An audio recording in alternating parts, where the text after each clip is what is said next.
마태복음 6장 5절에서 6절입니다. 마태복음 6장 5절에서 6절입니다. 제가 읽어드릴게요. 하나님의 말씀을 들으십시오. 또 너희는 기도할 때 외식하는 자와 같이 하지 말라. 그들은 사람에게 보이려고 회당과 큰 거리 어귀에 서서 기도하기를 좋아하느니라. 내가 진실로 너에게 이르노니 그들은 자기 상을 이미 받았느니라. 너는 기도할 때 내 골방에 들어가 문을 닫고 은밀한 중에 계신 내 아버지께 기도하라. 은밀한 중에 보시는 내 아버지께서 갚으시리라. 아멘. 네, 여러분, 또 2주 만에 보니까 또 좋네요. 지난주에 또 로라 전도사님 보내면서 부서별 예배가 없었는데 또 이렇게 함께 할 수 있어서 감사한 것 같습니다. 저희 지금 청년 2부 부서별 예배는 지금 하나님을 아는 즐거움이라는 주제를 가지고 일단 진행이 되고 있습니다. 그 안에서 기도라는 파트를 살펴보고 있어요. 그래서 기도의 시작과 끝에 대해서 우리는 살펴봤었고요. 어떻게 우리가 기도를 시작할 수 있는지, 그리고 우리의 기도가 어디로 향하는지, 그 목적지로 향하는지 우리는 살펴봤었습니다. 그리고 그 시작해서 목적지로 가는 과정, 그 기도의 여정에 대해서 이제 좀 살펴보려고 합니다. 그래서 지난주에는 우리가 중언부언하지 않는 것, 그리고 말을 많이 하지 않아도 되는 것에 대해서 한번 살펴봤었죠. 오늘은 그 말씀의 앞에 있는 부분입니다. 그래서 지난주에 봤던 말씀의 앞부분에 있던 말씀이에요. 그래서 오늘은 특별히 이제 위선에 대해서 좀 살펴보려고 합니다. 위선적인 기도가 어떤 것인지, 그리고 그 위선적인 기도가 우리에게 어떤 영향을 끼치고, 또 하나님이 원래 의도하셨던 기도가 어떤 것인지를 좀 살펴보려고 해요. 그래서 총 세 부분으로 살펴보도록 하겠습니다. 먼저 첫 번째는요, 위선적인 기도가 어떤 기도인지를 살펴보겠습니다. 이 안에서는 위선적인 기도뿐만 아니라 좀 위선에 대해서 좀 자세하게 살펴보려고 해요. 그래서 그 위선이 우리의 삶에, 나에게, 우리의 공동체에 어떤 영향을 미치는지 살펴보겠습니다. 그리고 두 번째는, 그렇다면 예수님께서 의도하신 기도는 어떠한 기도인지, 그 기도 가운데서 우리는 어떤 걸 얻을 수 있는지에 대해서 살펴보겠습니다. 그리고 마지막으로 그 위선적이지 않은 기도, 예수님이 정말 의도하신 기도를 가능하게 하는 원천과 이유에 대해서 살펴보고 오늘의 설교를 마무리하도록 하겠습니다. 먼저 첫 번째입니다. 위선적인 기도에 대해서 한번 살펴보죠. 위선에 대해서 한번 살펴보겠습니다. 5절을 보면 이렇게 나와 있어요. 또 너희는 기도할 때 외식하는 자와 같이 하지 말라. 예수님이 이렇게 말씀하십니다. 외식하는 자와 같이 하지 말라. 여기서 외식이라고 번역된 헬라어, 고대 그리스어는 휘포크리테스라는 단어입니다. 휘포크리테스. 이 휘포크리테스는요, 그 고대 그리스의 그 배우를 지칭하는 말이었어요. 배우를 지칭하거나 그 배우가 쓰는 가면을 지칭하는 말이 휘포크리테스였습니다. 여기 두 분이 배우가 또 계신데 지금도 배우가 있죠. 그 당시에도 배우가 있었습니다. 근데 이 휘포크리테스가요, 왜 이제 외식하는 자로 번역이 됐냐면요, 우리가 생각해 보면 잘 알 수 있어요. 뭐냐면, 그 배우는 내가 원래 가지고 있는 자아가 있습니다. 나라는 자아가 원래 있어요. 나라는 사람이 있는데 어떤 배역을 맡죠. 그리고 배역을 맡고 그 배역에 몰입을 해서 새로운 자아를 연기해야 됩니다. 그렇죠? 내가 아닌 사람을 연기해야 되죠. 그리고 연기를 잘 하면 할수록 사람들에게 칭송과 찬사를 받죠. 인정을 받습니다. 배우라는 직업 자체가 가진 특성이 그래요. 그러니까 뭐냐면, 원래 내 본래의 자아와 내 배역 사이에 자아의 간극이 있습니다. 이 간극이 멀어지면 멀어질수록, 이 간극이 멀어질수록 사람들은 그 사람을 연기를 잘한다라고 이야기하죠. 그리고 연기를 잘하는 배우는 인정을 받고 찬양을 받습니다. 이 지점에서 위선과 비슷한 지점이 있는 것 같아요. 이거는 차차 살펴볼게요. 그래서 이 히포크리테스는요, 영어로 히포크리트 맞나요? 맞나요? 크리스티? 히포크리트? 위선이라는 뜻의 어원이 됩니다. 이 히포크리테스가요, 실제로. 그래서 예수님은 이렇게 말씀하시는 거죠.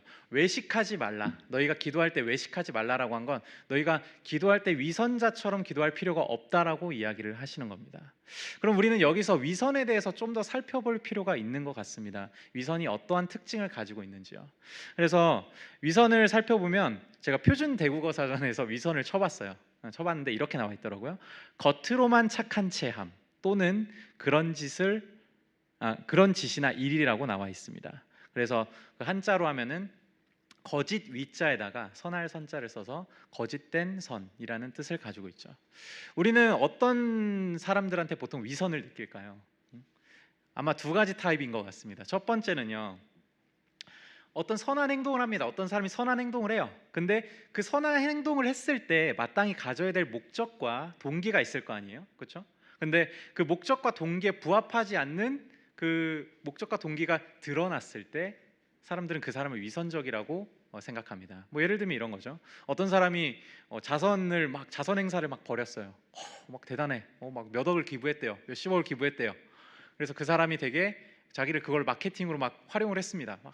저는 이렇게 선한 사람이고요. 저는 이렇게 기부한 사람이고요. 이게 알려졌습니다. 근데 나중에 알고 보니까 그 사람이 정말 기부하려고 했던 그런 목적과 동기를 가지고 있었다기보다는 그 사람이 탈세를 하려고, 내가 돈을 너무 많이 버니까 기부라도 해서 세금을 좀 줄여보자 라고 해서 좀 세금을 줄여보려는 목적과 동기가 더 강했다는 게 드러났을 때 사람들은 그 사람에게 좀 위선적이다라는 것을 느낄 겁니다.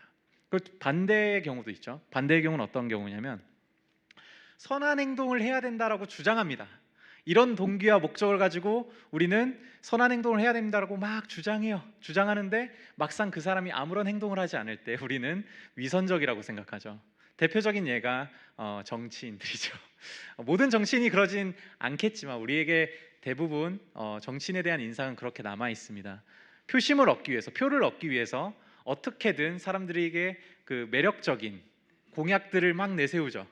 제가 당선이 되면 이런 걸 하겠습니다, 저런 걸 하겠습니다, 경제를 살려보겠습니다, 막 여러 가지 공약을 겁니다.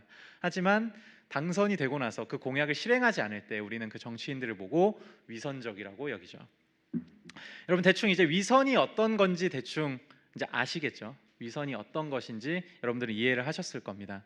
그럼 이 위선이 도대체 어떤 결과들을 낳길래 예수님은 위선적인 기도에 대해서 금지하신 걸까요?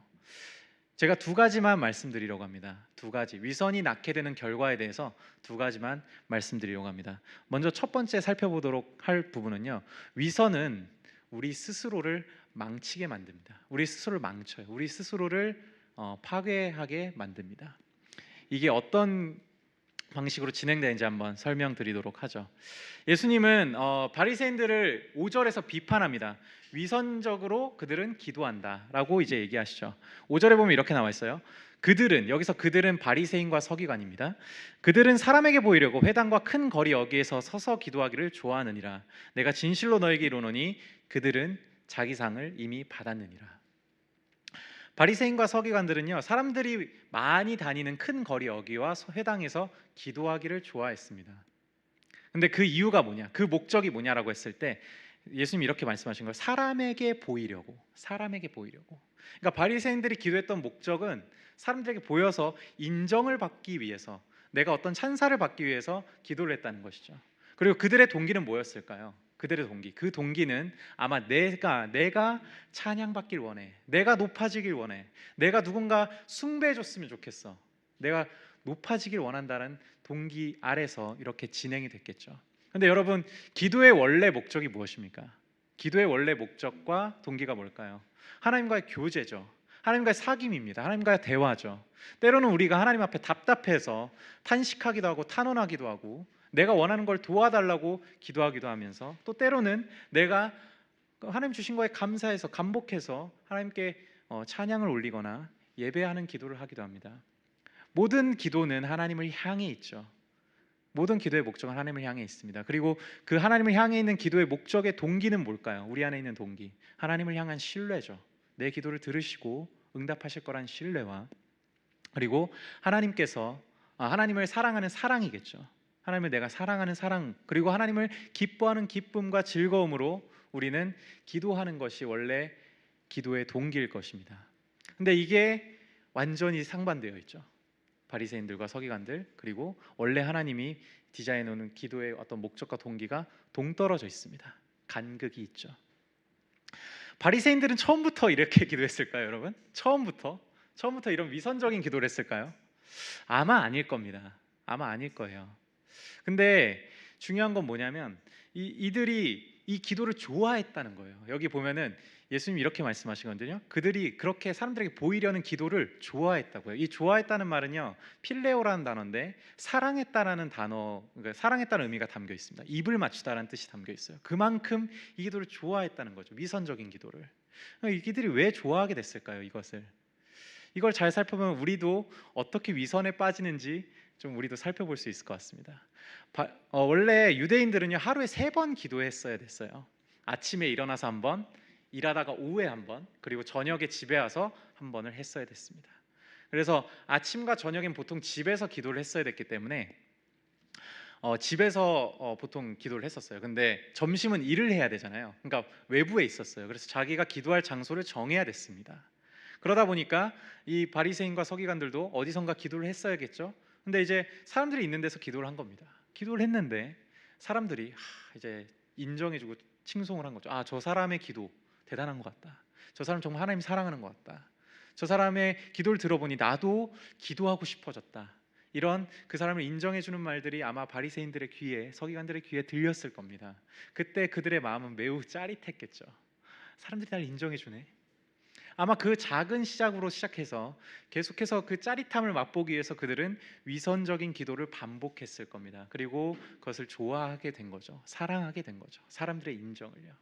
근데 비극은 여기서 시작돼요. 여기서 시작돼요. 휘포크리테스, 아까 말했던 휘포크리테스는 자아와 자아의 간극이라고 제가 설명을 드렸죠. 휘포크리테스, 이들이 한 위선은요, 계속 반복되면 반복될수록 자기와 멀어졌습니다. 자기와 멀어졌어요. 여기서 비극이 시작되는데 2가지 비극이 시작됩니다. 첫 번째는 뭐냐면요, 위선적인 사람은요, 위선이 반복되면 우리 안에 첫 번째 감정, 두 가지 감정이 이제 반복이 되는데, 첫 번째 감정, 불안함이 계속해서 형성이 됩니다. 여러분도 잘 알 거예요. 원래 나는 이런 사람이야. 원래 나는 지금의 난데 어떤 기도를 잘하는 사람을 연기합니다. 기도를 잘하는 사람을 휘포크리테스, 배우로서 연기하는 거죠. 그리고 사람들의 찬사를 받습니다. 그러면 원래 기도를 잘하는지, 내가 정말 기도를 원하는지 모르는 내 자아와 이 거짓된 자아가 간극이 점점 생기죠. 그리고 그 안에서 나는 이런 생각을 하게 됩니다. 내가 혹시 이거 들키면 어떡하지? 사람들이 만약에 내가 기도한 만큼, 내가 그렇게 기도한 만큼 경건한 사람이 아니라는 걸 알아채면 어떡하지? 라는 불안함에 휩싸입니다. 계속 불안해하죠. 사람들이 나의 진면목을 발견할까 봐요. 그런데 이 불안함이 계속되잖아요.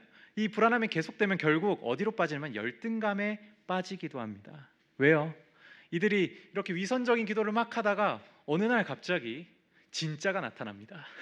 하나님을 정말 사랑하고 하나님을 정말 원하고 하나님이 원래 의도하신 기도대로 하나님을 향해 있는 정말 진정으로 기도하는 그 사람 앞에서 자기가 가짜임을 인지하는 거죠. 그리고 사람들은 진짜에 더 반응합니다. 그때 이제 열등감을 느끼죠. 저 진짜 앞에서 내가 들키면 어떡하지? 그 불안감은 더 커지죠.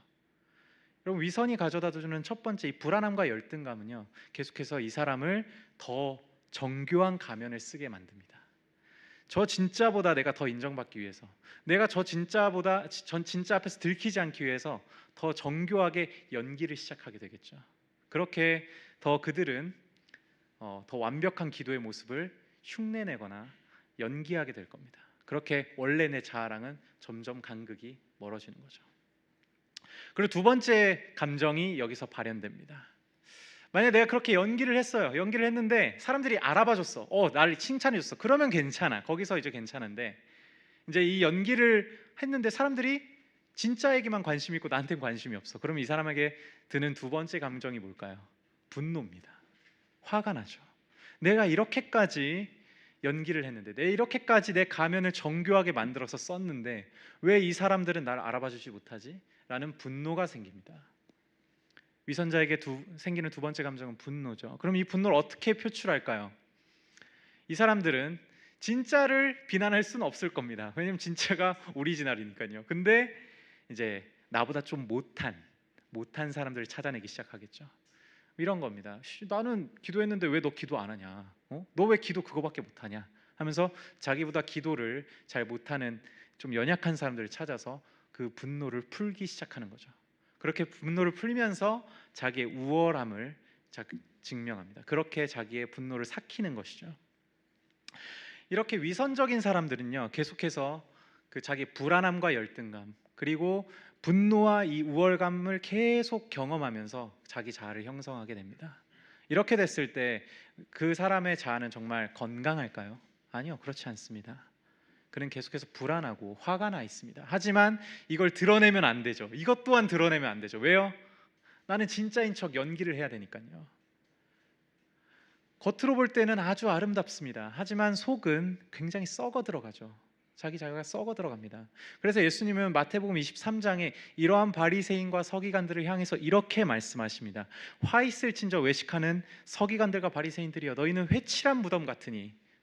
옛날에 유대인들은 무덤에 그러니까 석회를 칠하는 관습이 있었습니다. 왜냐하면 그 회가 하얗거든요. 그러니까 부정 타지 말라고 이렇게 회를 칠하는, 겉이 하얀 무덤 같다고 이야기합니다. 겉으로는 아름답게 보이나 그 안에는 죽은 사람의 뼈와 모든 더러운 것이 가득하도다. 그렇습니다, 여러분. 위선적인 사람들은요, 결국엔 자기 자신을 망칩니다. 겉으로는 번지르르하고 아름답게 보이나 자기 속은 계속 죽은 사람들의 뼈와 모든 더러운 것이 가득한 썩어들어 문드러져가는 자아를 가지게 되는 것이죠. 그렇게 자기 자신을 망치게 되는 첫 번째 특징이 있습니다. 그리고 위선의 두 번째 특징에 대해서 말씀드리죠. 위선이 낳는 결과의 두 번째 특징을 말씀드리겠습니다. 두 번째 특징은 공동체를 망친다는 겁니다. 위선은 자기 자신뿐만 아니라 공동체를 망친다는 겁니다. 여러분, 우리가 조금 더 상상을 해보도록 하죠. 바리새인들은 과연 자기가 위선적이라는 걸 정말 몰랐을까요? 정말 몰랐을까요? 전 그렇지 않다고 생각합니다. 자기가 적어도 종교 지도자라면 일말의 양심은 있을 거라고 생각해요. 근데 자기가 하는 이 위선적인 기도가 계속 유지되고 좋아하고 사랑하려면 어느 정도의 합리화되는 지점이 반드시 있을 거라고 저는 생각을 합니다. 예를 들면 이런 거죠. 나는 그래도 기도했잖아. 내가 악한 일을 저지른 게 아니잖아. 응? 나는 하나님 앞에서 기도했잖아. 기도가 뭐 나쁜 거야? 결과적으로 좋은 거잖아. 나는 안 한 사람보단 낫지. 라고 이제 합리화하는 지점이죠. 그리고 이제 마태복음 6장을 보면요, 오늘 읽은 본문 앞에 예수님이 구제에 대해서도 동일한 원리로 바리새인과 서기관들을 비판하십니다. 그러니까 마태복음 6장 1절부터 18절이 유대인들이 보통 경건하다, 의로운 삶을 산다라고 할 때 꼭 해야 될 세 가지 경건 생활이 나오거든요. 구제와 기도와 금식입니다. 이거에 대해서 예수님은 계속 위선적인 것들을 비판하세요. 근데 여기서 바리새인들이 이렇게 생각할 수 있는 거죠. 자기가 위선적인 걸 모를까요? 아마 어느 정도는 알 겁니다. 근데 그거를 눈 감을 수 있는 이유는 나 구제했잖아. 나 구제했잖아. 결과적으로 구제했잖아. 나 때문에 구제해서 도움받은 사람 있잖아. 뭐 그게 뭐 나쁜 거야? 내가 좀 사람들 칭찬 좀 받으면 뭐 좀 어때? 나 기도했잖아. 기도한 거 보고 어떤 사람은 내 위선적인 기도마저 보면서 하나님께 기도해야겠다라는 사람이 있을 수 있잖아. 내가 금식했잖아. 금식해서 사람들이 나를 보고 하나님을 더 생각할 수 있다면 그 결과적으로 뭐가 나쁜 거야? 라고 생각한 경우가 있었을 겁니다. 그러니까 결과주의적으로 생각을 하는 거죠. 안 한 거보단 낫다. 여러분, 이렇게 안 한 거보다 낫다라고 하는 지점에 대해서 바리새인들만 그렇게 생각했던 게 아니고요. 그 하버드대의 그 정치학과 교수였던 주디스 스콜라는 이런 이야기를 해줍니다. 네, 한번 들어보세요. 화해하지 않은 정치적 이웃들의 정치는 초기 자유주의자들이 희망했던 만큼 해방적이지 않고 예상했던 것만큼 교훈적이지 않으며 확실히 덜 민주적이지만 그것들은 알려진 대안들보다 훨씬 우월한 사회를 만듭니다. 그것은 위선 없이는 거의 생존할 수 없을 것입니다. 주디스 콜라는 어떤 이야기를 하냐면요, 이런 얘기를 하는 거죠. 그러니까 바리새인들과 같은 위선이 필요하다는 거예요. 오히려 결과주의적으로. 그러니까 주디스 콜라가 자기 논문에서 이런 얘기를 합니다. 자유민주주의라는 어떤 정치 체계가 다른 어떠한 대안들보다 좋은 대안이었던 것 같다. 근데 초기 자유민주주의를 외쳤던 사람들이 의도한 만큼 구현되진 않았으나 이게 정말 좋은 정치 체제인 건 맞는 것 같다. 그런데 이 정치 체제는 위선이 없이는 존속할 수 없다라고 이야기를 합니다. 그러면서 이제 예를 들면서 이런 얘기를 하는 거죠. 그 미국에는 되게 다양한 인종들이 있잖아요. 그리고 다양한 인종들이 있고 그 안에 인종 차별주의자들이 있습니다.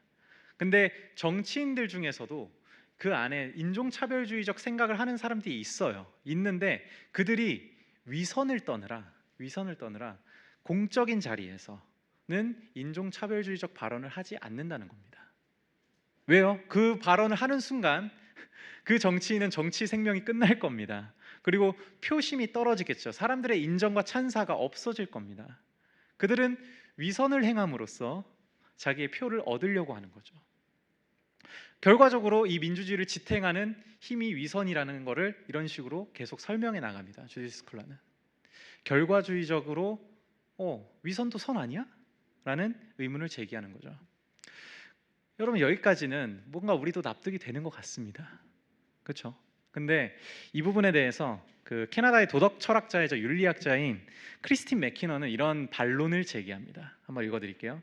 위선자의 기만은 자신을 구성하는 자기 정체성이 행동의 이유를 제공할 수 있는 범위 내에서 스스로를 위한 인격을 구축하려는 그의 시도를 방해합니다. 그는 이로 인해 자신에게 좋은 것을 위태롭게 합니다. 게다가 그는 다른 사람들이 자신의 도덕적 판단을 내리는 근거가 되는 정보를 왜곡함으로써 도덕성의 집단적 목표마저 훼손합니다. 라고 이야기합니다. 좀 어려운 말이죠. 이런 말입니다. 그 위선자들은 사실 선에 관심이 없다는 거예요. 그러니까 내가 인격자가 될 관심이 없어요. 내가 선한 사람이 될 관심이 애초에 없습니다. 그들이 선을 행하는 이유는 단순히 사람들의 인정을 받기 위해서죠. 표심을 사기 위해서요. 그렇다면 이들이 어떤 도덕 시스템 안에서, 우리가 지금 공유하고 있는 도덕 시스템 안에서는 사람들의 인정을 받기 위해서 이 도덕을 지키지만, 문제가 어디서 터지냐면 뭐냐면 이 사람들이 리더십이 됐을 때, 그렇게 인정을 받아서 리더십이 됐을 때 이 공동체의 그 도덕적 선을 이 사람들이 추구할 거냐는 말이죠. 아니요, 그렇지 않을 겁니다. 이 도덕 시스템 자체의 방향성과 발전에 대해서는 이 사람들은 전혀 관심이 없기 때문에 오히려 공동체의 선이 무너져 버릴 거라고, 궁극적으로 무너져 버릴 거라고 이야기합니다. 예를 들면 이런 거죠. 여러분, 제가 여기서 지금 여러분들에게 기도에 대해서 설교를 하고 있어요. 근데 만약에 제가 그 시황교회 왔어요. 그리고 굉장히 위선적인 정교한 가면을 쓰고 정교하게 배우 생활을 하면서 여러분들에게 신앙적으로 인정받을 만한 어떤 요소들을 연기했다고 칩시다. 그리고 여러분들이 저를 인정해줘서 제가 결국 전도사의 자리로 지금 여기에 서 있다고, 위선자로서 여기 서 있다고 생각해 봅시다. 그리고 제가 여러분들에게 기도에 대해서 설교를 가르치고 있어요. 막 설교를 하고 있습니다. 그럼 저는 어떤 설교를 보통 하게 될까요? 위선자인 저는 어떤 설교를 하게 될까요? 아마 여러분들의 욕망을 자극하는 설교를 하게 될 겁니다. 절대적인 선을 추구하는 설교를 하기보다는요, 여러분들의 욕망을 자극하는 기도, 그 기도에 대한 설교를 계속할 거예요. 뭐 예를 들면 이런 거죠. 여러분들이 원하는 게 있습니까? 그러면 구하십시오. 응? 하나님이 주실 때까지 구하십시오. 하나님이 반드시 여러분들에게 응답해 주실 겁니다라고 막 이제 기도에 대해서 막 얘기를 하겠죠. 그럼 이제 슬기형 같이 뭔가 이제 의로운 사람은 저게 뭐가 잘못된 것 같은데, 그리고 내가 기도를 너보다 많이 한 것 같은데 그런 응답을 주시지 않던데요? 이렇게 하면서 의문을 제기할 겁니다. 그러면 저는 어떻게 얘기할게요? 아직 기도가 부족해서 그런 겁니다. 더 기도하십시오. 그러면서 이제 제가 기도를 막 했을 때 하나님이 제가 원하는 걸 들어줬던 간증들을 막 이제 쏟아내기 시작하겠죠. 근데 그러다가 갑자기 희진이가 자기가 기도응답 받은 얘기를 저도 기도응답 받았어요 하고 제 주장에 힘을 실어줍니다. 그러면 이제 어떤 분위기가 형성될까요? 이제 우리 모두는 다 자기가 원하는 것들을 하나님 앞에 구하는 것에 몰입하는 기도를 하는 분위기가 형성될 겁니다. 그리고 더불어서 내가 원하는 것을 하나님께서 들어주시지 않은 이야기들을 하지 못하게 될 거예요. 뭔가 내가 하나님께 구했는데 하나님이 응답하지 않으셨어. 그러면 이게 내 책임인가? 이게 내가 뭔가 더 기도하지 않아서, 내가 뭔가 더 헌신하지 않아서, 내가 더 뭔가를 하지 않아서 하나님께서 응답하시지 않은 걸까? 내가 이걸 드러내는 순간 공동체에서 나는 믿음 없는 사람으로 낙인이 찍히겠죠. 그렇게 우리의 기도는 더욱더 공동체적으로 위선적으로 바뀌게 되겠죠. 그렇습니다, 여러분. 위선은 이렇게 위험합니다. 나 자신을 망칠 뿐만 아니라 우리 공동체를 망치는 아주 위험한 요소죠. 그렇다면 우리는 이 위선적인 기도에서 벗어나서 예수님이 의도하신 기도를 어떻게 할 수 있을까요? 우리 이 부분을 또 살펴볼 필요가 있습니다. 6절을 한번 볼게요. 6절을 오늘 본문 마태복음 6장 6절을 보면 이렇게 나와 있습니다. 너는 기도할 때 내 골방에 들어가 문을 닫고 은밀한 중에 계신 내 아버지께 기도하라. 은밀한 중에 보시는 내 아버지께서 갚으시리라. 여러분 여기서 오해하지 말아야 될 게 뭐냐면 여러분 기도할 때 예수님이 이렇게 말씀하신 건 아닙니다. 너희 기도할 때 다 골방 들어가. 이런 공개적인 자리에서 기도하면 안 돼. 너네 교회에서 기도하지 말고 사람들 앞에서 기도하지 말고 다 방에 문 걸어 잠그고 기도해 라고 말씀하시는 게 아닙니다. 오해하시면 안 돼요. 예수님이 실제로 사복음서에 보면 공개적인 자리에서 기도하시는 장면들이 꽤나 많이 나옵니다.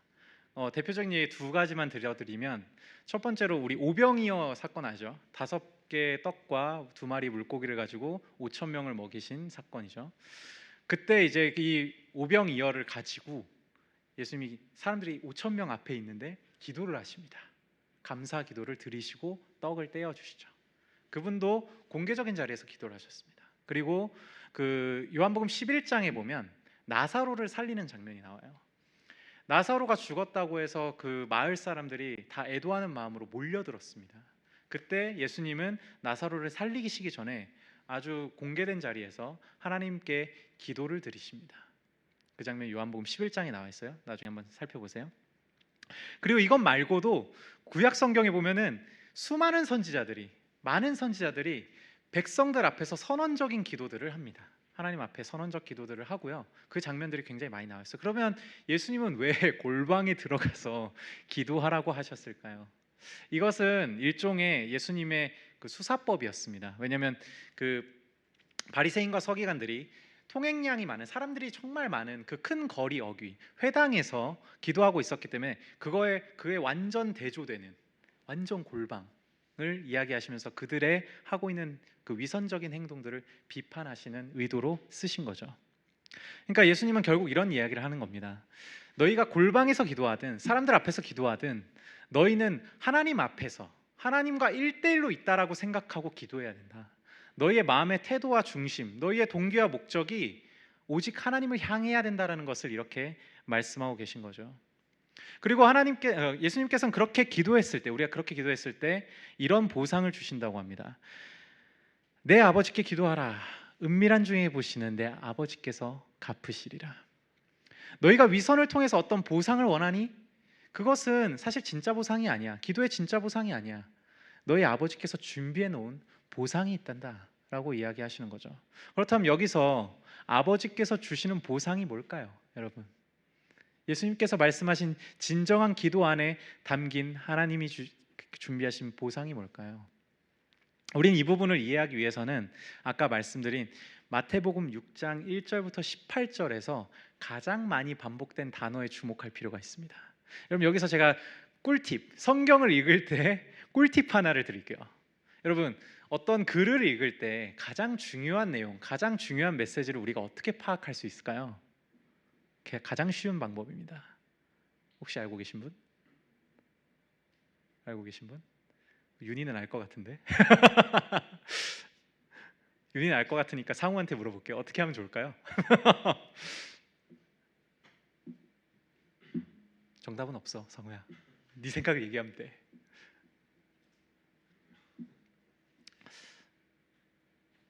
상우가 마음속에 지금 생각하고 있으니까 제가 대신 답을 좀 해드리도록 하겠습니다. 반복되는 단어를 살펴보면 됩니다. 그러니까 우리가 중요한 문장이나 중요한 단어들은 계속해서 강조하려고 반복하잖아요. 그렇죠? 어떤 글을 읽을 때 여러분 이게 뭐가 제일 중요할까라고 생각했을 때 가장 반복되는 단어가 무엇인지 살펴보고 반복되는 문장이 무엇인지 살펴보면 그 어떤 문단과 그 글 안의 주제를 우리는 살펴볼 수 있습니다. 그러면은 마태복음 6장 1절에서 18절 이 구제와 기도와 금식에서 가장 많이 나온 단어가 무엇일까요? 희진아 볼까?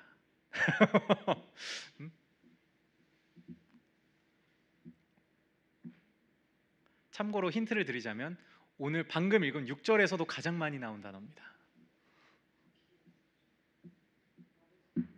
예스, 맞습니다. 아버지죠. 마태복음 6장 1절부터 18절에는요. 아버지라는 단어가 17번 나옵니다. 17번. 그러니까 거의 한 절당 한 번꼴로 나온 거예요. 평균 진짜로. 그러니까 예수님은 계속해서 이야기하시는 거죠. 그러니까 하나님과 우리와의 관계를 염두에 두고 이 보상을 생각해야 된다고 계속해서 강조하시는 겁니다. 그러면 아버지가 주는 보상은 뭘까요? 아버지가 주는 보상. 이 아버지가 주는 보상을 다 설명하기에는 제가 좀 많이 지식이 부족한 것 같습니다. 그래서 예화를 하나 들어보도록 하죠. 아버지가 주는 보상은 이렇습니다. 여러분, 어떤 정상적인 가정이 있다고 칩시다. 그리고 어떤 아이가 태어났어요. 한 아이가 태어났습니다. 요즘 그 신촌 캠퍼스에 그 아이들이 많이 태어나고 있어요. 그리고 그 작년부에 보면 안성용 그 형제님과 그 김인숙 자매님이 그 육아 브이로그를 계속 올리고 있습니다. 유튜브에 나중에 한번 보시면 좋을 것 같아요. 거기를 보면 아기는요 아무것도 할 줄 모릅니다. 진짜 태어나서 굉장히 아무것도 할 줄 몰라요.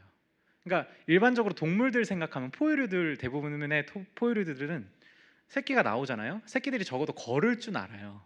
부모를 쫓아다닐 수 있을 정도로 걸을 줄 압니다. 근데 아기는요 아무것도 할 줄 모릅니다. 자기 체온 조절도 잘 못하고요. 혼자서 할 수 있는 거라고는 우는 거밖에 없죠. 빽 우는 거밖에 없습니다.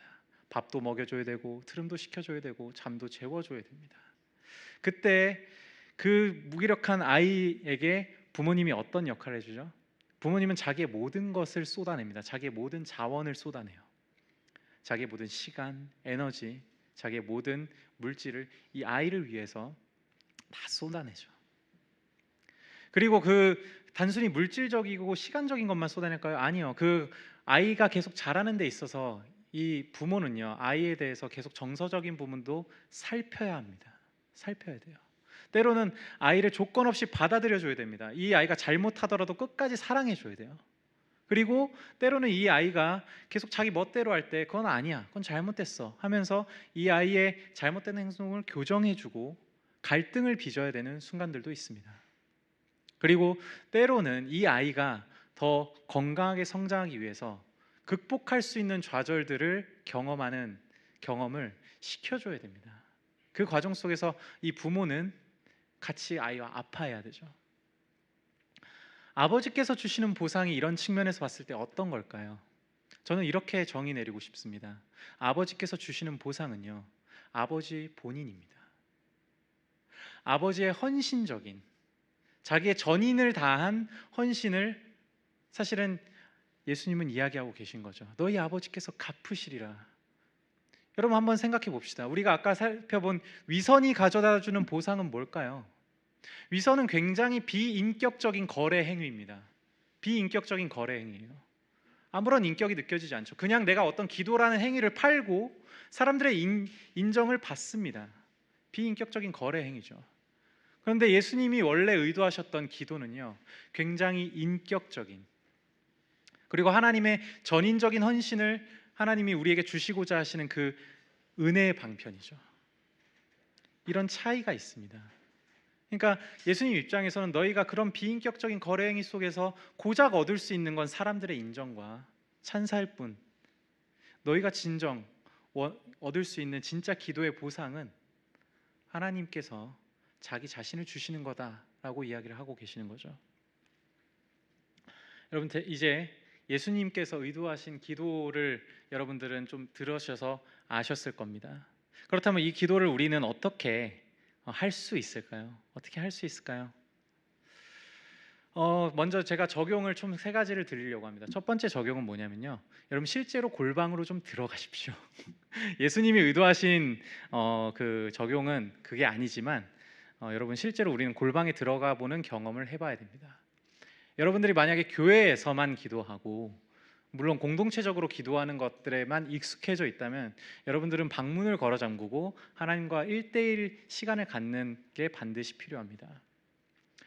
정말 하나님과 단둘이 있는 시간들을 물리적으로 가져보는 경험이 여러분들이 그 사람들과 있을 때에도 하나님을 바라보는데 굉장히 큰 도움이 될 겁니다. 여러분 실제로 골방으로 들어가십시오. 그리고 두 번째 적용을 드리겠습니다. 여러분, 두 번째 적용은요, 내가 기도하는 대상을 생각해야 된다는 겁니다. 기도하는 대상을요. 우리가 살펴본 바와 같이 위선적인 기도는요, 비인격적인 거래 대상일 뿐입니다. 거래 행위일 뿐입니다. 대상이 없습니다. 그 대상이라고 굳이 얘기하자면 자기 자신이죠. 나 스스로를 높이려고, 나 스스로를 예배하려고 기도하는 것이죠. 그런데 예수님이 방금 말씀하신 그 기도는 분명한 그 기도의 대상이 있습니다. 우리가 기도의 대상을 상정하고 기도할 때 우리는 위선에서 벗어날 수 있어요. 누군가는 이렇게 얘기할 수 있어요. 그냥 솔직하게 얘기하면 되는 거 아니에요? 그냥 거짓됨 없이 솔직하게 그냥 기도하면 되는 거 아닙니까? 위선에서 벗어나려면 그게 중요한 거 아니에요? 라고 생각하는데, 대상이 없다면 그냥 솔직하게 얘기하는 그 기도는요, 그냥 독백일 뿐입니다. 그냥 내 스스로에 대한 독백일 뿐이죠. 그래서 여러분들 기도할 때 저는 이 문장들을 기억하셨으면 좋겠습니다. C.S. 루이스가 기도를 할 때, 사람들이 기도할 때 삼위의 하나님께서 그와 어떻게 함께 하시는지를 묘사해 놓은 글이 있어요. 제가 이걸 읽어 드릴 테니까 한번 여러분들 한번 이미지를 한번 그려보세요. 평범하고 순진한 그리스도인이 무릎을 꿇고 기도를 하고 있습니다. 그는 하나님과 만나고 싶습니다. 그러나 그리스도인인 그는 지금 이런 기도를 하게 하신 분 또한 하나님이심을, 즉 자기 속에 계신 하나님이심을 알고 있습니다. 또한 하나님에 대한 모든 참된 지식은 하나님이셨다가 인간이 되신 그리스도를 통해 온다는 것, 바로 그 그리스도께서 지금 자기 옆에서 기도를 돕고 계시며 자기를 위해 기도하고 계시다는 사실도 알고 있습니다. 지금 어떤 일이 일어나고 있는지 아시겠죠? 보시다시피 하나님은 그가 기도드릴 대상이자 그의 안에서 그가 기도하도록 추동하시는 분이시며 도달하려는 목적지이자 원동력이십니다. 아울러 그분은 목적지로 향해 가는 길 내지 다리이시죠. 요컨대 평범한 한 사람이 기도하는 작은 평범한 방에 실제로 삼위일체 하나님이 온전한 삼중의 생명으로 함께 계십니다. 이 사람은 더 높은 차원의 생명에 붙들리고 그 속으로 들어올려지고 있습니다. 그는 자신으로 남아있으면서도 동시에 하나님께 이끌려 하나님 속으로 들어갑니다. 여러분, 우리는 보통 기도할 때 내가 스스로 독백을 하는 시간이라고 착각하기도 합니다. 하지만 C.S. 루이스는 이렇게 얘기하는 거죠. 우리가 기도하는 대상이신 성부 하나님은 우리의 기도의 대상이 되어 주십니다. 그리고 그 성부 하나님을 향해서 기도로 나아갈 수 있는 길이 되어 주시는 그리스도 예수가 있습니다. 그리고 그 기도를 도우시는 성령 하나님께서 우리 안에서 기도의 원동력이 되셔서 우리의 기도를 함께 하신다는 거죠. 사실 우리는 골방에서 혼자 기도하는 것 같지만 삼위의 하나님께서 우리와 함께 하시는 시간이 바로 그 기도의 시간이라는 겁니다. 여러분, 이 하나님께서 함께 하시는 기도를 떠올리십시오. 그 대상에 대해서 떠올리십시오. 그리고 한 가지 마지막 적용을 하나 더 드리도록 하겠습니다. 기도의 대상을 떠올린 다음에 그냥 기도를 하면 되냐? 이것도 조금 부족합니다. 왜냐하면 우리가 그 기도의 대상과 어떠한 관계를 맺고 있는지도 굉장히 중요하거든요. 내가 기도의 대상과 어떠한 관계를 맺고 있느냐에 따라서 나의 기도의 제목은 달라집니다. 왜냐하면 그 대상을 어떻게 대해야 될지 우리의 태도가 결정되거든요. 이 부분에 대해서 팀 켈러 목사님이 이야기하신 부분들을 좀 가져와 봤습니다. 한번 들려드릴게요. 만약 당신이 하나님과의 가족 관계를 맺고 있다면 하나님이 당신의 상사가 아니라 아버지시라면 당신의 자아상은 당신이 좋은 사람이 되는 것에 근거하는 것이 아니라 사랑받는 사람이 되는 것에 근거하게 됩니다. 이게 무슨 말일까요? 우리가 기도하는 대상을 떠올렸습니다. 기도를 합니다. 근데 그분과의 관계가 만약에 상사의 관계예요. 아버지의 관계가 아닙니다. 상사라고 내가 떠올리고 기도를 하게 된다면 결국 우리는 세상에서 가장 깐깐하고 가장 능력 있는 아주 어려운 상사에게 무언가를 요청하는 것과 같습니다. 아주 모든 것을 알고 모든 능력이 있는 상사에게 마음에 들려면 우리는 어떤 기도를 해야 될까요? 어떤 비위를 맞춰야 될까요? 상상만 해도 그 기도는 아주 가슴이 답답해질 겁니다. 그런데 팀 켈러 목사님은 그렇게 얘기하는 게 아니죠. 너희는 상사에게 잘 보이려고 기도하는 게 아니다. 오히려 너희가 기도함으로써 하나님의 사랑을 받는 존재라는 걸 너희는 확인하게 될 거라고 이야기합니다. 이어서 그래서 팀 켈러 목사님 이렇게 얘기해요. 아빠 무릎에 앉은 5살, 6살 아이를 생각해 보세요. 때로는 말을 잘 듣고 때로는 말을 잘 안 듣지만 아빠는 그 아이를 사랑합니다. 사실 아버지나 어머니라면 아시겠지만 어린아이가 떼를 쓰고 말을 안 듣고 제멋대로 행동할 때 오히려 마음이 더 쓰입니다. 여러분은 무조건적인 사랑을 받고 있으며 그것은 절대적으로 흔들리지 않는 자아상입니다. 변할 수 없습니다. 우리가 기도할 때 우리가 그 하나님과 내 사이의 관계가 아버지와 아들의 관계, 아버지와 딸의 관계라는 걸 우리가 기억할 때 우리의 기도는 하나님께 잘 보여야 되는 기도, 뭔가 조건을 이루어드려야 되는 기도가 아니라 참 자유함으로 안식 가운데 그분께 모든 것을 구할 수 있겠죠. 여러분, 우리는 여기까지 위선에 대한 어떤 이야기들을 듣고 또 예수님께서 원래 의도하신 기도에 대해서 들었습니다. 제가 이제 마지막 단락으로 넘어가려고 하는데요. 여러분, 우리 그러면 이 지점에서 우린 스스로에게 한번 질문을 던져봤으면 좋겠습니다. 우리는 과연 지금 위선적인 기도가 얼마나 위험한 기도인지, 우리를 얼마나 망치고 공동체를 망치는지 살펴봤고, 또 그것에서 벗어나려면 예수님이 의도한 기도로 가야 되는 방법에 대해서 살펴봤는데, 우리는 실제로 위선적이지 않은 기도를 할 수 있을까요? 실제로요. 우리는 위선에서 완전히 자유로울 수 있을까요? 물론 여기서 자신 있게 대답하시는 분이 있을지도 모르겠습니다. 하지만 저는 아닌 것 같습니다. 적어도 저는 아닌 것 같아요. 이 부분에 대해서 저는 한 가지만 말씀드려 보려고 합니다. 제 얘기를 좀 하나 하자면요. 제가 정말 위선적이라는 걸 한번 경험한 적이 있어요. 언제냐면 제가 20대 때 저 그때도 새가족 팀이었어요. 전교에서도 새가족 팀이었고, 그때도 이제 전도한 친구를 데리고 수련회를 갔습니다. 교회 수련회 갔어요. 근데 이제 그 친구랑 잘 시간을 보내다가 그 수련회 보통 둘째 날, 그러니까 수련회 마지막 날 전날이 약간 피크잖아요. 저녁 예배 때 이제 그때 막 핵심적인 메시지들이 쏟아지고 기도를 오래 하는 시간이 있고 뭔가 하나님을 경험하는 좋은 시간들을 갖죠.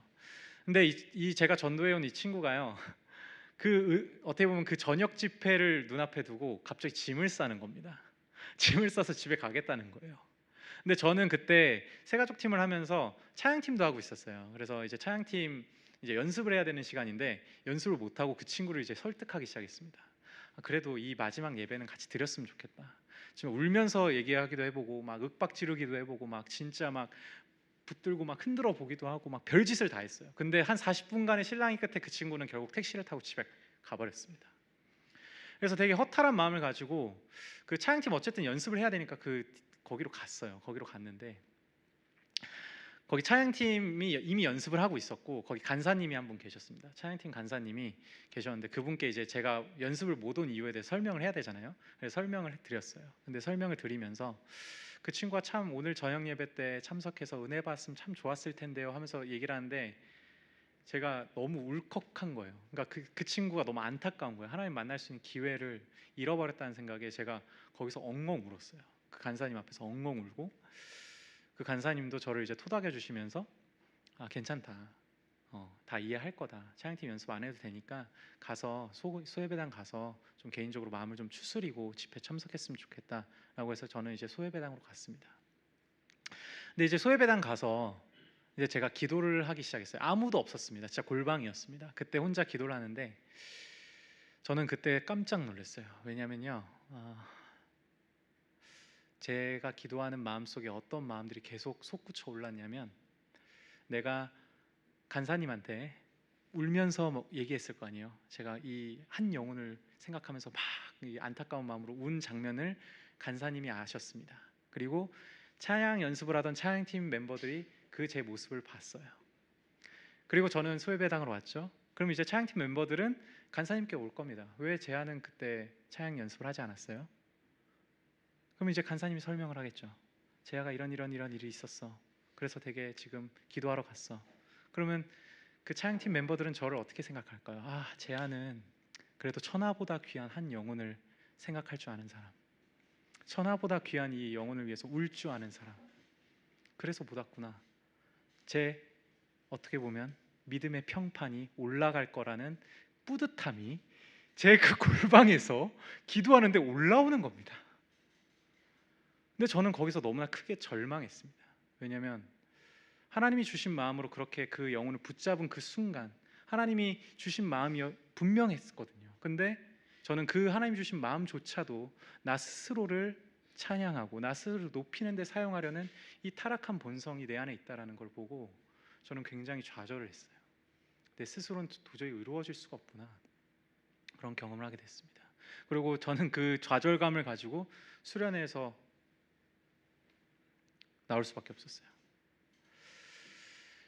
지금 한 15년은 지난 것 같은데 여러분, 지금 저는 괜찮을까요? 아니요. 전 지금도 마찬가지입니다. 저는 종종, 심지어 저는 2주 전에도 금요기도에 오신 분들은 아셨겠지만 저 뒤에서 무릎을 꿇고 기도했습니다. 왜요? 제가 너무 교만한 걸 하나님 또 보여주셨거든요. 여러분, 모르겠습니다. 과연 우리는 위선에서 벗어날 수 있을까요? 적어도 저는 힘들 것 같습니다. 이번 생에는 좀 힘든 것 같아요. 그런데 저에게는 한 가지 희망이 있습니다. 한 가지 희망이 있어요. 바로 예수 그리스도시죠. 여러분, 저는 완벽하게 위선에서 벗어날 수 없지만 저는 그분을 통해서 위선자에서 완전히 벗어날 수 있게 되었습니다. 저만 위선자였을까요? 아니요. 태초의 인류였던 아담과 하와도 위선자들이었습니다. 그들은 자기가 하나님이 되고자 선악과를 따먹었지만 하나님이 오셔서 그들에게 질문했을 때 그들은 남자는 여자 탓을 하고 여자는 뱀 탓을 했습니다. 마치 자기가 속아서, 마치 자기가 뭔가 꼬드김을 당해서 위선을 떤 것처럼 그렇게 설명했죠. 그들 또한 위선자였습니다. 그리고 역사상 많은 믿음의 위인들도 늘 위선을 행했습니다. 그 중에 저도 한 사람일 뿐인 거죠. 우리가 위선에서 벗어나지 못하기 때문에 하나님 아버지께서는 우리에게 예수 그리스도를 주시기로 했습니다. 그리고 그리스도께서는 이 땅에 오셨죠. 그리고 우리를 위해서 단 한 번도 위선을 행하지 않으시고 기도하시며 우리를 돌보셨습니다. 우리는 계속해서 위선을 통해 우리를 스스로를 높이고 우리가 스스로 하나님이 되고 우리가 스스로를 계속해서 찬양하기를 바라는 마음이 있지만 우리 주 예수께서는 그렇게 말씀하시지 않았습니다. 마태복음 20장 28절 이렇게 이야기합니다. 인자가 온 것은 섬김을 받으려 함이 아니라 도리어 섬기려 하고 자기 목숨을 많은 사람의 대속물로 주려 함이니라. 우리는 계속해서 스스로를 높이고 싶어 합니다. 그게 사람들과 공동체를 망치는 것과는 전혀 관계가 없습니다. 그런 위선자들이죠. 하나님 그렇습니다. 그렇지만 하나님의 아들이신 예수 그리스도께서는 그분이야말로 높임을 받기 합당한 분, 그분이야말로 찬양받기 합당하신 그분께서